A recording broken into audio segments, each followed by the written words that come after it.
ಯುವ ನಾಯಕನಾದ ವಿಜೇಂದ್ರ ಅವ್ರನ್ನ ಇಟ್ಕೊಂಡು ರಾಜಕೀಯ ನಿರೀಕ್ಷೆಯಲ್ಲಿದೆ. ಮುಂದಿನ 2028 ಚುನಾವಣೆಯಲ್ಲಿ ಅಧಿಕಾರಕ್ಕೆ ಬರ್ಲಿಕ್ಕೆ ಮುಖ್ಯಮಂತ್ರಿ ಯಾರಾಗ್ತಾರೆ? ಸಿದ್ದರಾಮಯ್ಯನವರೇ ಮುಂದುವರಿತಾರ ಅಥವಾ DK ಶಿವಕುಮಾರ್ ಆಗ್ತಾರ? ಯಾರಾಗ್ಬೇಕು, ಯಾರಾಗ್ಬಾರ್ದು ಅನ್ನೋದೇ ವಾದ. ಬಿಜೆಪಿ ಪಕ್ಷ ತನ್ನ ಯಂಗ್ ರಾಜ್ಯಾಧ್ಯಕ್ಷನ ಮುಖಾಂತರ 20-30 ವರ್ಷದ ಭವಿಷ್ಯ ನೋಡ್ತಾ ಇದೆ. ಜೆಡಿಎಸ್ ಈ ವಿಚಾರದಲ್ಲಿ ಹಿಂದುಳಿದಿಲ್ಲ. ಈಗಾಗಲೇ ನಿಖಿಲ್ ಕುಮಾರಸ್ವಾಮಿ ಅವರು ತುಂಬಾ ವೇಗವಾಗಿ ಇಡೀ ರಾಜ್ಯ ಪ್ರವಾಸನ ಮಾಡ್ತಾ ಇದ್ದಾರೆ. ಕೆಲವು ದಿನಗಳಿಂದ ರಾಜ್ಯದಲ್ಲಿ ಎಲ್ಲೇ ನೋಡಿದ್ರು ಮುಖ್ಯಮಂತ್ರಿ ಯಾರಾಗ್ತಾರೆ? ಸಿದ್ದರಾಮಯ್ಯನವರೇ ಮುಂದುವರಿತಾರ ಅಥವಾ DK ಶಿವಕುಮಾರ್ ಆಗ್ತಾರ? ಯಾರಾಗ್ಬೇಕು, ಯಾರಾಗ್ಬಾರ್ದು ಅನ್ನೋದೇ ವಾದ ನಡೀತಾ ಇದೆ. ಸ್ನೇಹಿತರೆ, ರಾಜ್ಯದಲ್ಲಿ ಪ್ರಮುಖವಾಗಿ 3 ಪಕ್ಷಗಳು, ಜೆಡಿಎಸ್, ಕಾಂಗ್ರೆಸ್, ಬಿಜೆಪಿ. ಇಲ್ಲಿ ಆಲ್ರೆಡಿ ಒಂದು ಪಕ್ಷ, ಬಿಜೆಪಿ ಪಕ್ಷ, ತನ್ನ ಯಂಗ್ ರಾಜ್ಯಾಧ್ಯಕ್ಷನ ಮುಖಾಂತರ 20-30 ವರ್ಷದ ಭವಿಷ್ಯ ನೋಡ್ತಾ ಇದೆ. ಯಾಕೆಂದ್ರೆ ಇನ್ನ 20-30 ವರ್ಷಕ್ಕೆ ಒಬ್ಬ ಬಲಿಷ್ಠ ನಾಯಕನ ಇಟ್ಕೊಂಡು ನಾವಿಲ್ಲಿ ದಕ್ಷಿಣ ಭಾರತದಲ್ಲಿ ಒಂದು ಪ್ರಮುಖ ರಾಜ್ಯವಾದ ಕರ್ನಾಟಕ ರಾಜ್ಯದಲ್ಲಿ ರಾಜಕಾರಣ ಮಾಡಬೇಕು. ಒಂದು ಪ್ರಬಲ ಸಮುದಾಯದ ಹಾಗೂ ಯುವ ನಾಯಕನಾದ ವಿಜೇಂದ್ರ ಅವ್ರನ್ನ ಇಟ್ಕೊಂಡು ರಾಜಕೀಯ ನಿರೀಕ್ಷೆಯಲ್ಲಿದೆ. ಮುಂದಿನ 2028 ಚುನಾವಣೆಯಲ್ಲಿ ಅಧಿಕಾರಕ್ಕೆ ಬರ್ಲಿಕ್ಕೆ. ಇನ್ನು ಜೆಡಿಎಸ್ ಈ ವಿಚಾರದಲ್ಲಿ ಹಿಂದುಳಿದಿಲ್ಲ. ಈಗಾಗಲೇ ನಿಖಿಲ್ ಕುಮಾರಸ್ವಾಮಿ ಅವರು ತುಂಬಾ ವೇಗವಾಗಿ ಇಡೀ ರಾಜ್ಯ ಪ್ರವಾಸನ ಮಾಡ್ತಾ ಇದ್ದಾರೆ. ಈ ಸಂದರ್ಭದಲ್ಲಿ ಕಾಂಗ್ರೆಸ್ ಏನ್ ಮಾಡ್ತಾ ಇದೆ? ಪವರ್ ಶೇರಿಂಗ್ ಬಗ್ಗೆ ಕಿತ್ತಾಡೋದ್ರಿಂದ ಆ ಒಂದು ಪಕ್ಷಕ್ಕೆ ಹಿನ್ನಡೆ ಆಗುತ್ತಾ, ಆಗಲ್ವಾ? ನಿಜವಾಗ್ಲೂ ಆಗುತ್ತೆ ಅಂತ ನಾಗರಿಕರು ಮಾತಾಡ್ತಾ ಇದ್ದಾರೆ.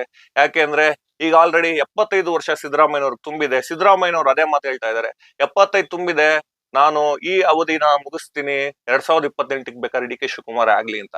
ಇಲ್ಲಿ ಒಂದು DK ಶಿವಕುಮಾರ್ ಅವರು, ನಾನು ಪಕ್ಷಕ್ಕಾಗಿ ದುಡ್ದಿದ್ದೀನಿ, ಪಕ್ಷಕ್ಕೋಸ್ಕರ ನಾನು ಸೇವೆ ಮಾಡಿದ್ದೀನಿ. ಹೌದು, ಸತ್ಯ, ಅವರು ಪಕ್ಷಕ್ಕಾಗಿ ದುಡ್ದಿದ್ದಾರೆ.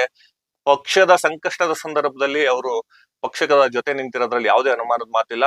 ಇದು ಪ್ರತಿಯೊಬ್ರು ಹೇಳೋ ಮಾತು. DK ಶಿವಕುಮಾರ್ ಒಂದ್ಸರಿ ಮುಖ್ಯಮಂತ್ರಿ ಆಗ್ಲಿ ಅಂತ. ಇದೇ ಒಂದು ಪಾಯಿಂಟ್ ನ ಇಟ್ಕೊಂಡು ಸಿದ್ದರಾಮಯ್ಯನವರು, ಇಲ್ಲ ಮುಂದಿನ ಬಾರಿಗೆ ಸಿದ್ದರಾಮಯ್ಯನವ್ರು ಆಗ್ಲಿ, ಅಲ್ಲ DK ಶಿವಕುಮಾರ್ ಆಗ್ಲಿ ಅಂತ ಹೇಳ್ತಾ ಇದ್ದಾರೆ.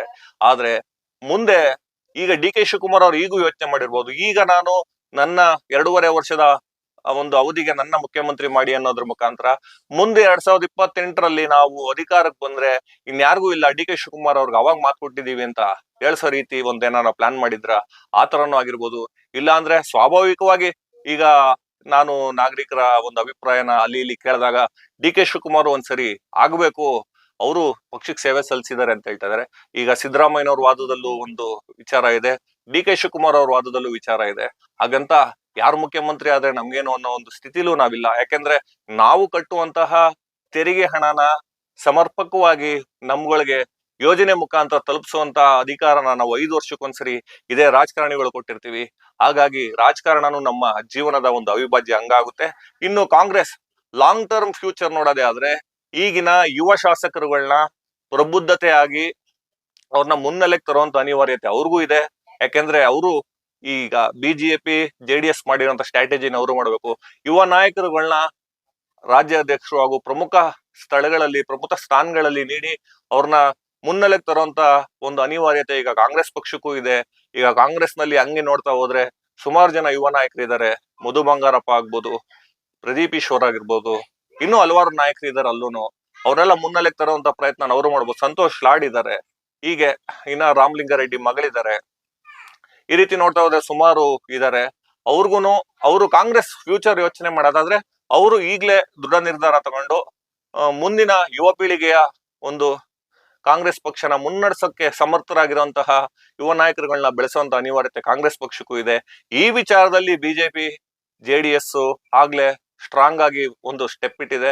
ಕಾಂಗ್ರೆಸ್ ಇನ್ನು ಆ ಸ್ಟೆಪ್ ಇಟ್ಟಿಲ್ಲ. ಯುವ ನಾಯಕರನ್ನ ಮುನ್ನೆಲೆಗೆ ತಂದು ಅವ್ರನ್ನ ಮುಂದಿನ ಭವಿಷ್ಯಕ್ಕೆ ನಾಯಕರನ್ನಾಗಿ ಸೃಷ್ಟಿ ಮಾಡುವಂತಹ ಕೆಲಸ ಕಾಂಗ್ರೆಸ್ ಮಾಡ್ಬೇಕಾಗ್ತದೆ. ಈಗ ಆಲ್ರೆಡಿ ಸಿದ್ದರಾಮಯ್ಯನವ್ರಿಗೂ ಇದು ಕೊನೆ ಚುನಾವಣೆ ಅಂತ ಅವರೇ ಹೇಳ್ಕೊಂಡಿದ್ದಾರೆ. ಇನ್ ನಿಂತರೂ ನಿಲ್ಬಹುದು 2028ಕ್ಕೆ. ಇನ್ನು DK ಶಿವಕುಮಾರ್ ಅವ್ರಿಗೂ ಒಂದು ಸರಿ ಸುಮಾರು 65 ವಯಸ್ಸಾಗಿರ್ಬೋದು. ಹಾಗಾಗಿ ಮುಂದಿನ ದಿನಗಳಲ್ಲಿ ಯಾರು ಮುಖ್ಯಮಂತ್ರಿ ಆಗ್ತಾರೆ, ಯಾರು ಮುಖ್ಯಮಂತ್ರಿ ಆಗಲ್ಲ ನೋಡೋಣ. ಆದ್ರೆ ರಾಜಕಾರಣ ಸ್ಥಿರವಾಗಿರ್ಬೇಕು. ಆಗ ಅಧಿಕಾರಿಗಳು ಒಳ್ಳೆ ಕೆಲಸ ಮಾಡ್ತಾರೆ. ರಾಜಕಾರಣ ಅಂದ್ರೆ ಕಾಂಗ್ರೆಸ್ ಪಕ್ಷ ತಂದಿರೋ ಗ್ಯಾರಂಟಿ ಯೋಜನೆಗಳಿಂದ ನಾಗರಿಕರಿಗೆ ತುಂಬಾ ಅನುಕೂಲ ಆಗಿರೋದ್ರಲ್ಲಿ ಎರಡು ಮಾತಿಲ್ಲ. ಶಕ್ತಿ ಯೋಜನೆ ಆಗ್ಬೋದು, ಗೃಹಲಕ್ಷ್ಮಿ ಆಗ್ಬೋದು, ಇವೆಲ್ಲ ಯೋಜನೆಗಳು ಜನಕ್ಕೆ ಸಹಾಯ ಆಗಿದೆ. ನಗರ ಪ್ರದೇಶದ ಒಂದು ಮಹಿಳೆಯರಿಗೆ ಅನುಕೂಲ ಆಗಿದೆಯೋ ಇಲ್ಲೋ ಗೊತ್ತಿಲ್ಲ. ಆದ್ರೆ ಗ್ರಾಮೀಣ ಪ್ರದೇಶದ ವಯಸ್ಸಾದ ತಂದೆ ತಾಯಿಂದರಿಗೆ ಇದರಿಂದ ಅನುಕೂಲ ಆಗಿದೆ. ಅವರ ಔಷಧಿ ಉಪಚಾರಕ್ಕೆ ಹಣ ಆಗಿದೆ. ಹಾಗಾಗಿ ಮುಂದಿನ ದಿನಗಳಲ್ಲಿ ನೋಡೋಣ ಏನಾಗ್ತದೆ. ಯಾರು ಮುಖ್ಯಮಂತ್ರಿ ಆಗ್ತಾರೆ, ನಿಮ್ಮ ಅಭಿಪ್ರಾಯ ತಿಳಿಸಿ. ಯಾರು ಮುಖ್ಯಮಂತ್ರಿ ಆಗ್ಬೇಕು ಅಂತ. ಯಾರು ಮುಖ್ಯಮಂತ್ರಿ ಆದ್ರೆ ನಮ್ಗೇನು ಅಂತ ಹೇಳಕ್ ಹೋಗ್ಬೇಡಿ. ಯಾರು ಮುಖ್ಯಮಂತ್ರಿ ಆಗ್ಬೇಕು, ಯಾರು ಮುಂದಿನ ಮುಖ್ಯಮಂತ್ರಿ ಆಗ್ಬೇಕು, 2028ಕ್ಕೆ ಯಾರು ಮುಖ್ಯಮಂತ್ರಿ ಆಗ್ಬೇಕು, ಯಾವ ಪಕ್ಷ ಅಧಿಕಾರಕ್ಕೆ ಬರುತ್ತೆ ಅಂತ ಕಮೆಂಟ್ ಮಾಡಿ ತಿಳಿಸಿ. ಎಲ್ಲರಿಗೂ ನಮಸ್ತೆ. ನಾನು ನಿಮ್ಮ ನವೀನ್ ರಾಜಣ್ಣ.